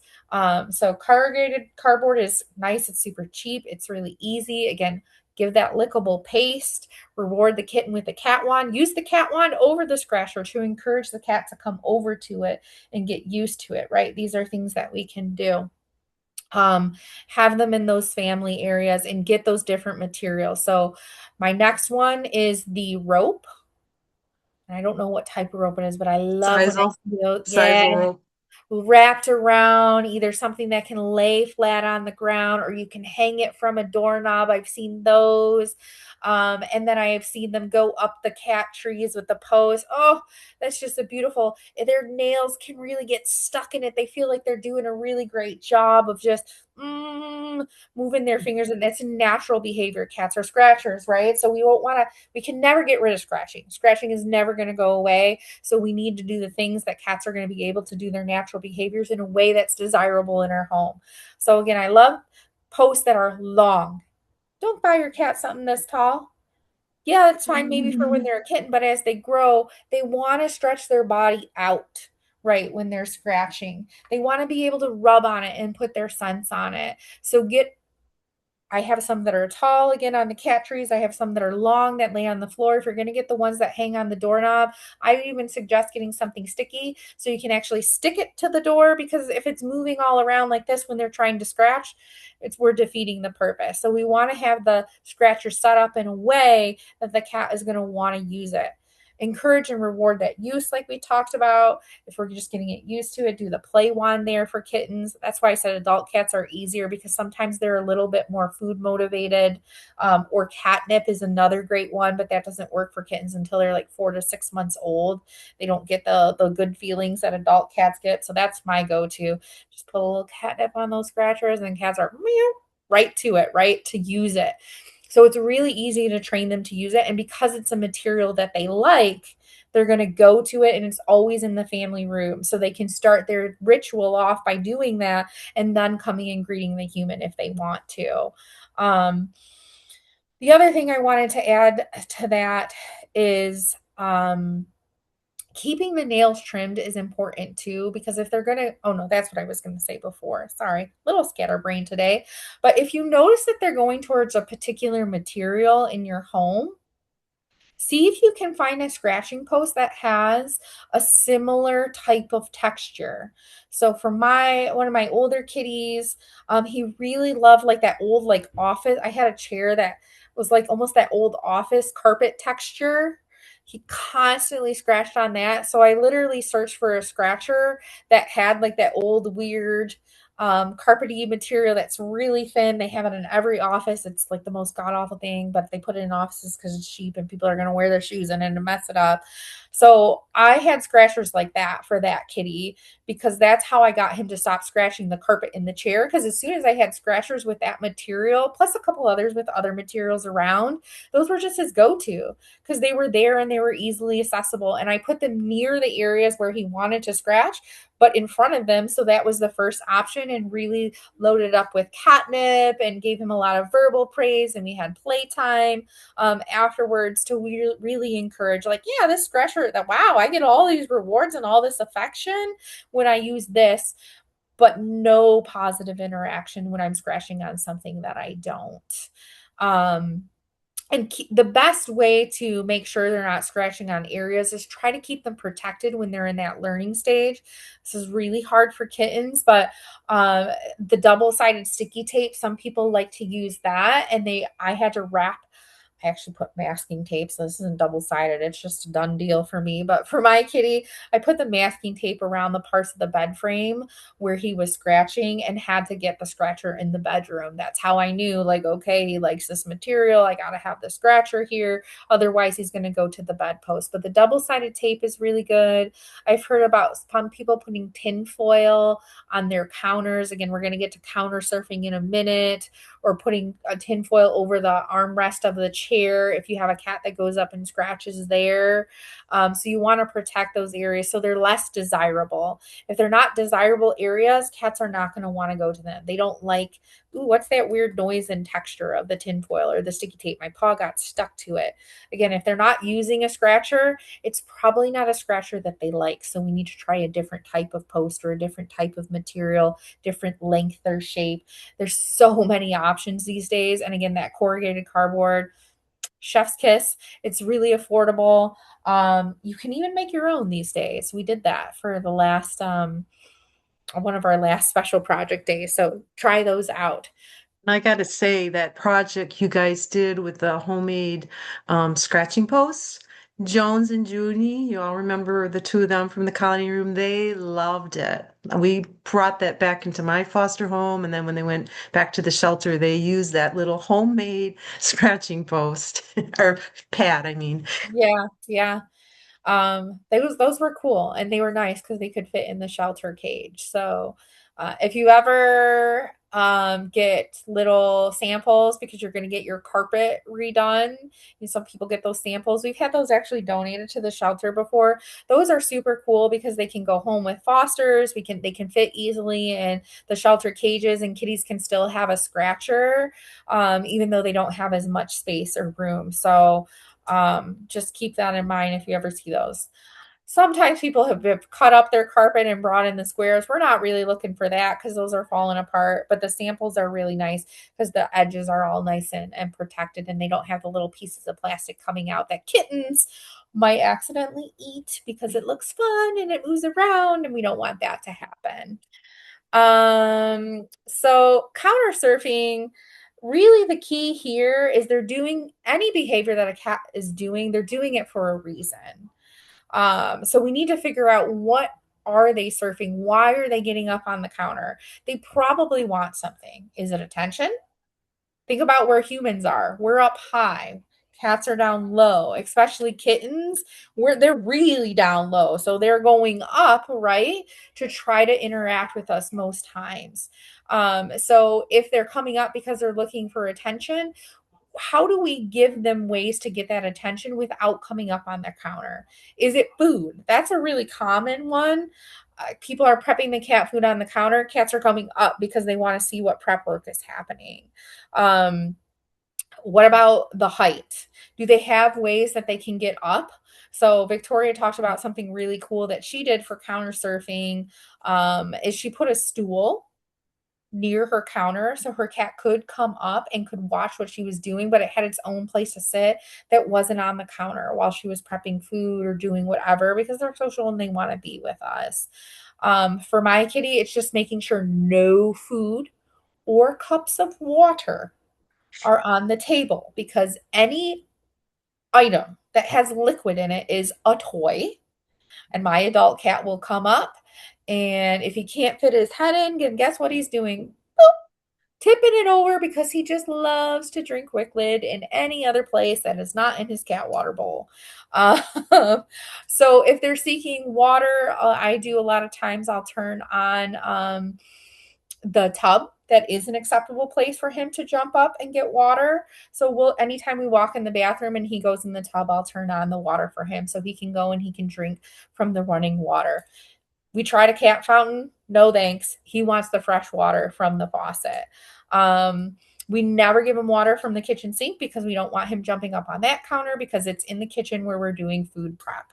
So these are things that we can start thinking about with our kittens. And if we're not going to want them to do a behavior when they're adults, we should not be encouraging or accepting that behavior when they're kittens because guess what? A kitten who's learned a behavior is going to continue to do that into adulthood. Maybe they're getting up on stuff because they want to see outside, right? They want to get in the window. So how do we get them that height without them jumping on the table or maybe the back of the couch if that's not where we want them to be? Because then also too, if it's the couch, maybe they're also scratching while they're watching their little critters outside. So you can put those protective covers on your couches. So again, they're scratching at a cover, not the direct couch itself. Maybe you just put a blanket over the back where they lay. Can we put a cat post? That's my trick. There are cat posts. They're all by windows. So my cat can climb up, jump up. He's a big boy and he sucks at jumping. So his nails always gouged out the wall. So now all my scratchers are by the windows because my windows are up high and he couldn't make the jump all the way. That's great for kittens. They can climb up their post, perch in their cat tree, and they're not scratching on any furniture. They're not jumping up on counters to get into windows that we don't want them to get into because the windows that we want them to get into have their cat scratchers. So it's an easy path. Again, that's what the kitten is going to choose. They're not going to try to climb up the cupboards and the things and get into the windows or to the tables if they have easier access points that they can get to. And maybe we can't afford a whole scratcher, something that's really cute that I've seen. You can just buy shelves again and take a little carpet square, put that on top or do the rope thistle. We can get creative and make our own and put those on the wall. But there's a lot of companies that make that stuff now. I've even seen the suction cup window perches put in people's windows so the cats can lay there. So they have a like stool underneath. Cat can jump up and then they can jump up into their perch, into their little hammock. I'm more like the ones that are a little bit more sturdy. So I use the perch, I use the cat scratcher, catch trees. Those are my preferences, but I also have scratchers near windows too, because again, if I'm seeing my little chipmunks run out there or whatever, I might want to start doing some of my natural cat behaviors. Um, so are they counter surfing to escape from other animals? So if you have dogs in the house or, cats that need to be fed separately, this can be another reason that cats are getting up in spaces that we don't want them to do it. So again, do they have hides? Do they have cat trees? Do they have little kitty condos that they can go into? Do they have their scratchers in the family rooms? Are we spending time with our cats in the family rooms? Let's not do our play sessions in the kitchen.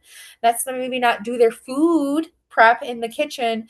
Can we do it in a different area that is more appropriate for them to jump up on, and where we're not going to have, maybe the dog again is chasing or the other cat. So are we feeding them in a separate space? So my fosters were always eating in their room. They weren't eating out with my other cat because I didn't want, okay, kitten is eating kitten food, my cat's eating his food. I don't want them intermixing here. So we're feeding in separate spaces.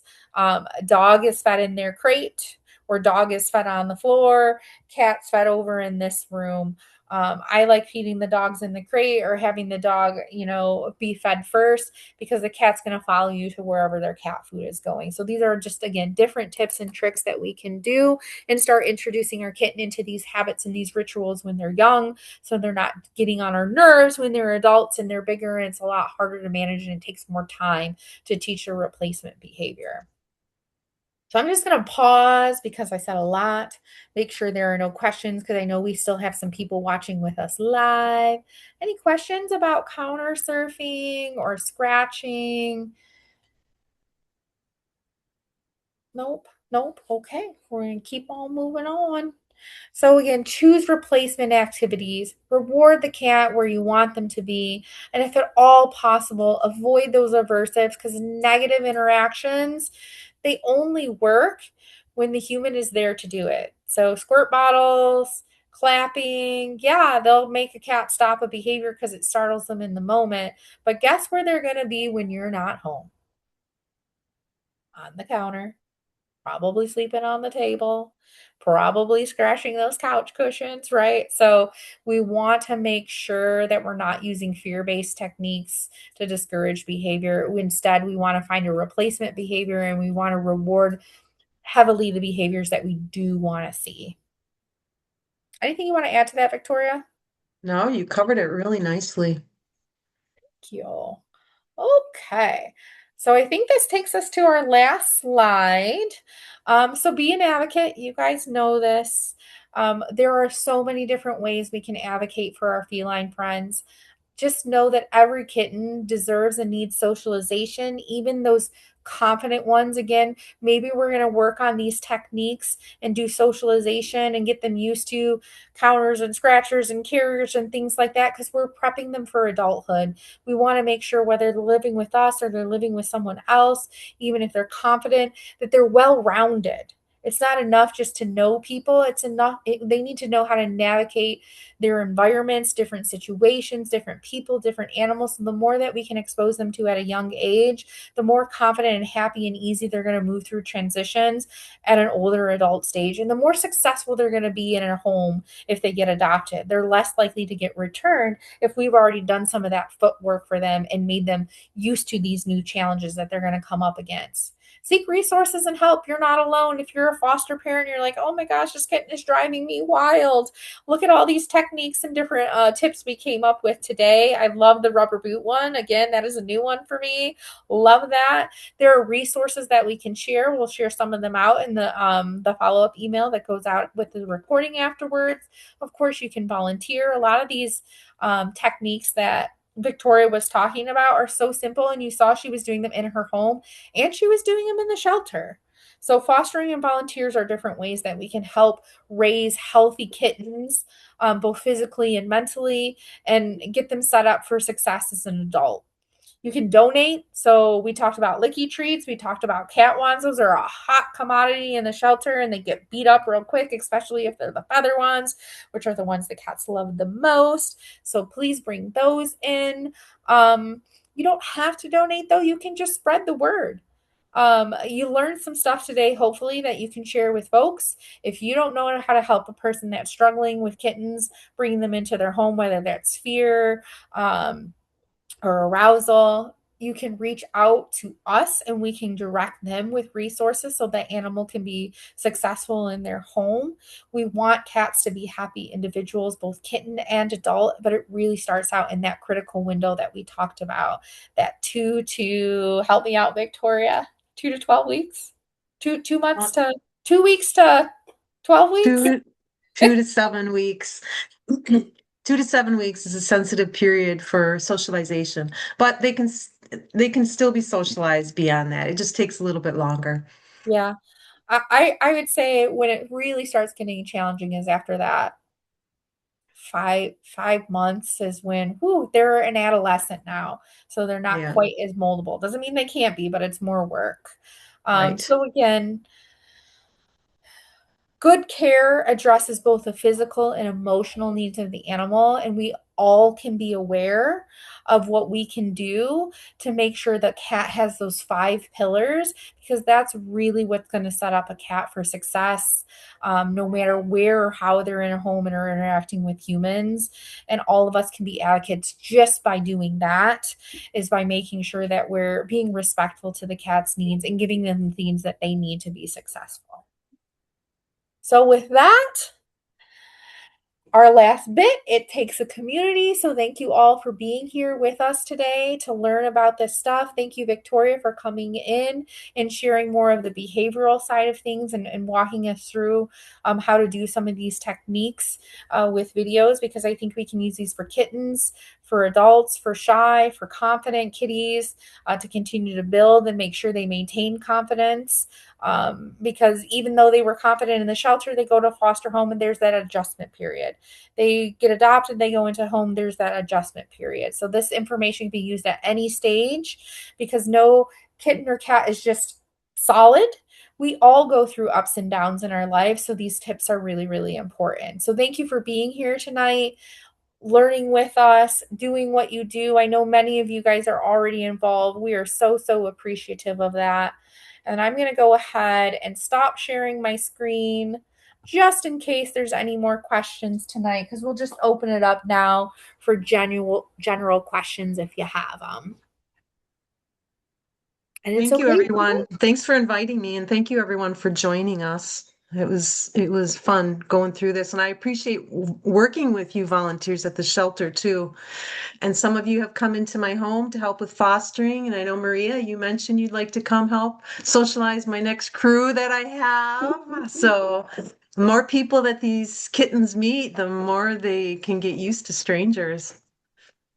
Yep, I'm definitely interested. And I also put a question in the chat about the frequency for nail trimming. Is there like a specific guideline or? Great question. I usually say like every 4 to 6 weeks or as needed, because it's going to really depend on the kitten or the cat. So I'm looking at the nails and how long they are. Usually my tell is if they're jumping up on me and I feel their nails definitely need to be trimmed. But you know, if they're jumping on you or not feeling it, you probably got a little wiggle room. If they're used to the touch, you can actually physically look and see too. It was a little hard to see in Victoria's video, but you can see the quick. And so that's all cat nails are clear. So when you can see the pink part, we don't want to trim that because that's a blood vessel. The quick is a blood vessel. So anything after that is extra.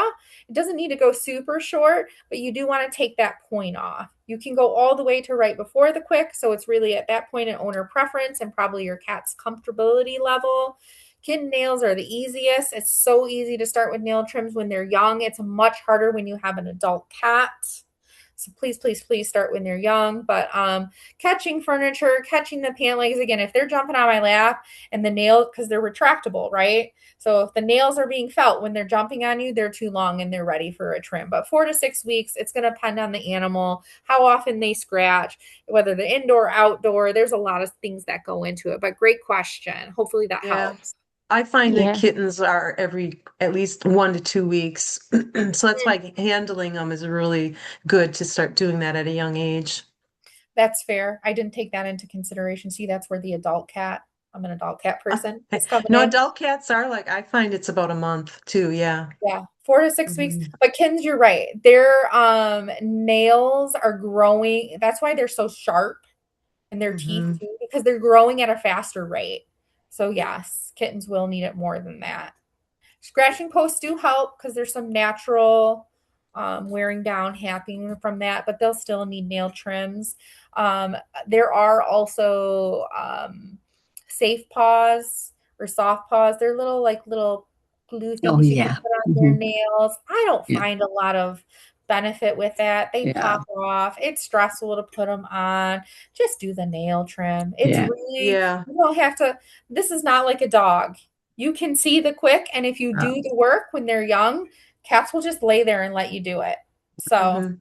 I've trained my cats to, they sit in front of me. I show them the nail trimmer. I say paw, and they actually reach out their paw and put it in mine because they know they're going to get great things. Lickable paste. They only get lickable paste when they're, having special things done, training or nail trim. So, yeah, but it just takes patience to train. That's all. yeah. The last little boys that I had were the one little guy had 6 toes on each paw. Oh, yeah. I mean, And yeah. so I would lay him on his back on my lap, Yes. and I would Yes. gently play with the paws, and pretty soon those little eyes would be closing. But that Yes. way I could trim them, because you're right, those little ones are like Yes. daggers. And I thought, I don't want this little guy to go to a home and not want his paws touched with 24 toes you've got to trim, Yes. Yes. And I love that laying them on the back. I was going to add that in my information too, but I'm like, oh, there's so much information to Yeah. share. But you're right, Linda, having a kitten get used to laying on their back and be handled and petted, it makes it easier because their paws are up in the air. Yeah. Yep.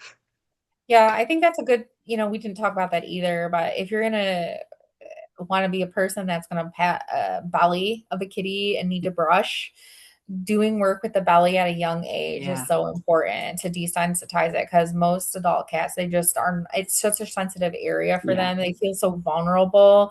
Again, that's why that back, being on the back as a kitten, because most adult cats are like, no, my feet Yeah. must be touching, the ground. That's not, my body does not go in that way. They don't want to be carried like babies, but they can be. Again, that handling, that carrying, that picking up, if you're doing it at a young age, you will be surprised. My very first cat, he loved to go on car rides. He didn't even need to be in a carrier.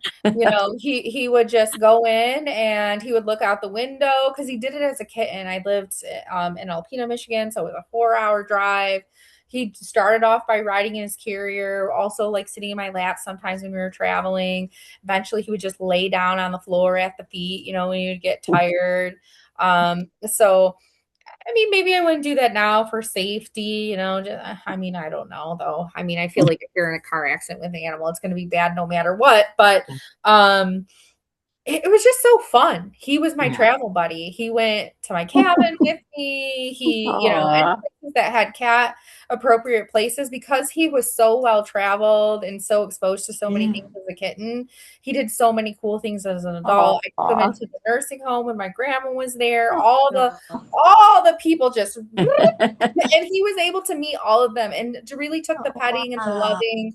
It was very rewarding. So Aw. my next cat that I do get as a kitten will be trained like him again, because it's hard for me with my current kitty, even though he's lovely. We got him as an adult and he is the way he is. And I'm not trying to I want him to enjoy life the way he wants to do it. I don't need to do all those extra things. Plus, I have kids, so I don't have time for all those extra things. But it's really amazing what you can teach them and get them comfortable with doing when you're exposing them to it at a young age. Cats are so trainable. I don't like when people say they're not trainable. I'm like, you're wrong. Yeah. So I do have a question. There was a comment in the chat that Valerie had to desensitize her 2-year-old cat to allow nail trim. So what do you mean desensitize? I mean, Just as in the video, I would touch her paws, oh, okay. and it started with just a tap, tell her she's a good girl and give her a treat. And Mm-hmm. I would do this almost every night. And then the touch would get longer, and I eventually started squeezing to expose the nails. So it was pretty much the same thing that was in the video. Perfect. Okay. I got to where I started on just maybe 1 or 2 nails at a time. I got to where I could sometimes do all 10 of her front nails. I never did desensitize her back feet, Okay. but I was able to do the fronts. You're not alone. Beautiful. Beautiful. My kitty hates back toes, and Oh, yeah. those go every few months because they don't grow as fast as the long ones. So There was a comment in her paperwork before I adopted her that she hated nail trims. Wow. I Prove knew it was a that problem wrong. Yeah. going in. Oh, yeah. You proved it wrong though, with patience Yeah. and the right treats. Yes. Yeah. And Yes. I love how you just like the video, you broke it down into little tiny steps. And the cat right away got something they loved. And so Yep. then in the future, he's like set nice for you.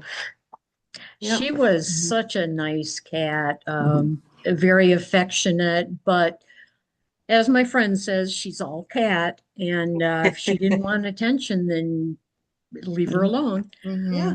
But Fair. she was really a good girl. Nice. Very nice. Okay. Thank you. great questions, everybody. Good comments. Really appreciate you sticking on with us. I know we're almost at 8 o'clock here, 2 hours. Yeah. Yeah, Well, she's this Yes, so was thank you great. all. Thank you. It was wonderful. Yeah, it's glad you good enjoyed it. information. Hmm. Yeah. Yeah. I wondered, was that black cat Lima? Was Lima. she at Berman? Yeah, I volunteer at the Berman. Yeah, she's in the colony room. Her and 20 are they're both in the same room. Where do you volunteer, At Berman, Valerie? I'm a dog You're walker. you're a dog walker. Okay. Yeah. And I went into that corner room and there was a tabby that came right up to me and I was able to pet her. Yeah. But then the black one stayed up on the shelves high up. Mm-hmm. And I put a couple of pieces of kibble up there. And then I went Mm-hmm. and sat in the chair. Good. And she eventually did come down. She didn't let me Mm-hmm. touch her, but she got within a foot or two. Yeah. So I Yeah. just stayed there. I talked to her, did the slow blinks. Nice. Very nice. Yeah, and you saw in the video she wasn't really crazy about the temptation. So next time you go, grab there's the what do you call them? The back scratchers in the a container in the enrichment by the cats between the cats one. Yeah. Put some of that lickable paste on it and do 1, 2, 3. She'll come right next to you really fast. Oh, nice. And she'd let me pet her too, right? I just started doing 1, 2, 3, like you could see me touch 20, the other cat, have her Yeah. walk by my leg, and on 3, as she licks, I would touch her, and she was letting me touch her head a little bit. Yeah. And then when she was done licking, I stopped touching. So that's the stage she was at. Eventually, she should allow touch before licking, kind of like the other stranger ritual video showed. But yeah, that's pretty impressive. But she's still like, I think Brian mentioned, her tail wasn't up in the air. So I'm hesitant Yeah. if I don't see a cat approach me with tail up. I don't try to pet them unless they come to me and rub. Yeah. But if you have a lickable treat at the same time, that's kind of desensitizing them to touch too. When I was a kid, we had a cat that would have kittens 2 litters a year, and I would never leave the cat outside now, especially unsterilized.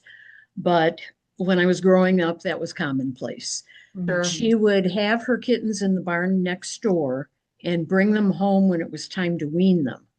Oh. So they were feral. Mm-hmm. And she'd bring them into the garage, and my sister and I would make it our duty to tame them. And we would get things like bologna and tuna Good. fish, and we would give them some, and then we would pet them as they were eating it. Mm-hmm. And within a few days, they were very accepting of touch. Mm-hmm. And I would even have a row of kittens sleeping on my lap after a week. Yeah, and you So, probably did that during because if she was weaning them, that's during that sensitive period for socialization, 2 to 7 weeks. Well, weaning is probably more like at 4, right? Or to 8, depending. So yeah, yeah. And I didn't mention it in the during our conversation, but that pairing touch with a treat is for training, but I don't when I have wet food out or kibble out, I don't force petting on them while they're eating their normal meals. I only do that during brief training periods and I watch their body language to make sure they're accepting it, not, backing away from me or showing that they're fearful. I do Does that remember make they would sense? growl and sometimes stick their paws out like they were Oh, guarding. mm, But we did continue doing it, and we eventually got them to where they were accepting of attention. hmm. And you're right, it's probably not the best way to do it, but we My did Short get them skill. trained short up. periods of training is okay, but it shouldn't be the only way they can get food. Like that's kind of an old training thought is like, oh, give them their food and touch them at the same time. But if that's the only time they can get food, kibble or wet food is when they're being touched, it can be really stressful to them. But in brief periods of training, that's something different. If that makes sense. Does that make Yeah, sense? yeah, we would do it briefly. We wouldn't do it the whole Yeah. time. Yeah. But yeah, I see what you're saying. And at that time, I didn't know any better. I didn't know, I didn't know any better either. My first two cats, I declawed the fronts because I didn't know any better. Oh, I We did don't, that too. I would never do we it learn again. as we go. And when I learned you can train a cat, I'm like, really? You can train a cat to not scratch? It was eye-opening to me. So yeah, we all learn as we go. Yeah. So Yeah, they're wonderful creatures. they sure are. Well, I've got to get going myself. It was so nice Yeah. spending time with all of you. Thanks for hanging on there. Thanks so much. Yep. All Thank right. Thank you. you. This was a Have a lot of good great time. information. See you All right. guys soon. Okay. All right. Yep. Bye-bye. Thank Bye. you.